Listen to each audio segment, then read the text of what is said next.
Formula One racing, or F1, looks like a crazy sport of racing maniacs, but it's really just a sport of nerds. This sport is an international auto racing sport. It's the highest level of single-seat, open cockpit, and open-wheel motor racing contests. In this sport, racers have to drive special cars that are more like spaceships. They cost millions and millions of dollars, and they're so incredibly hard to race. There's extreme G-forces, decisions made in the blink of an eye, and at 230 miles per hour. Formula One drivers have to push themselves and their cars to their limits. They're more like fighter pilots than actual athletes. 10 teams have 2 racers each, which means that there's 20 drivers on the grid.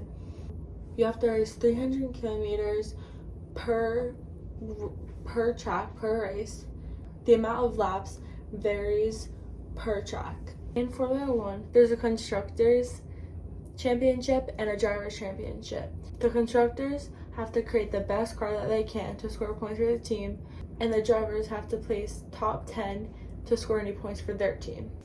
To move up the 20-person leaderboard, you have to overtake another car, which means that you just essentially have to go in front of that car, but you have to go around the car in front of it to move up a place.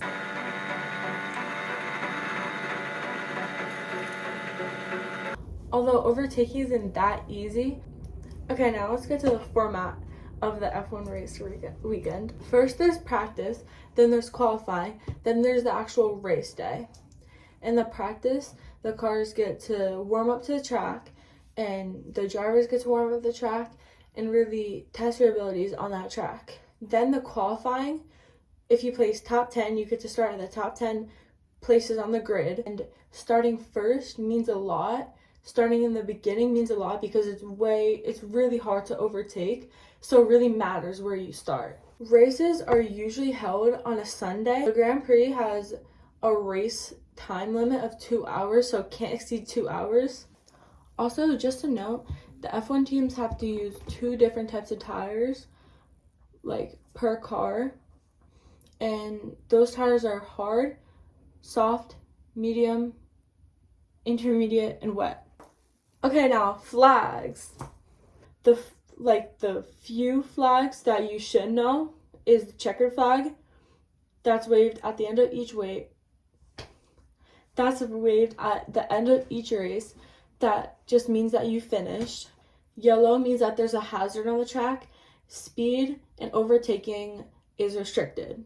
Red, race is halted. You have to stay at 1 speed, can't overtake 1 speed. It's dangerous. Then green means that the hazard is cleared and you can keep racing. Okay, now one of the really important vocabulary words of Formula One racing, DRS.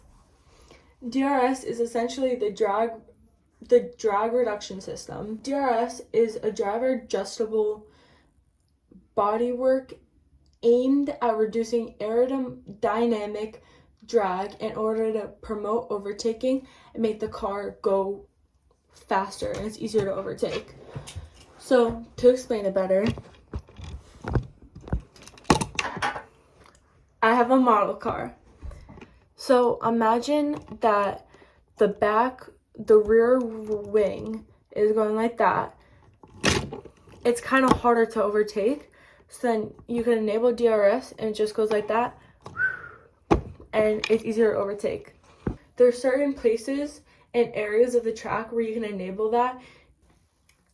Last big thing of Formula One, pit stops. It's essentially when the car just has to go into a little pit stop, like a little engineering place, but it's outside, like it's on the track. They have to pit there, and they have to just change their tires and get their car a little fixed up so it's good and ready to go. I hope you guys learned a lot about F1, and I encourage you guys to watch it. It's a really interesting sport, and now that it's gaining popularity, I've learned more about it. I started watching it, and it's just really a wholesome and nice sport, like most sides of it. Okay, bye guys.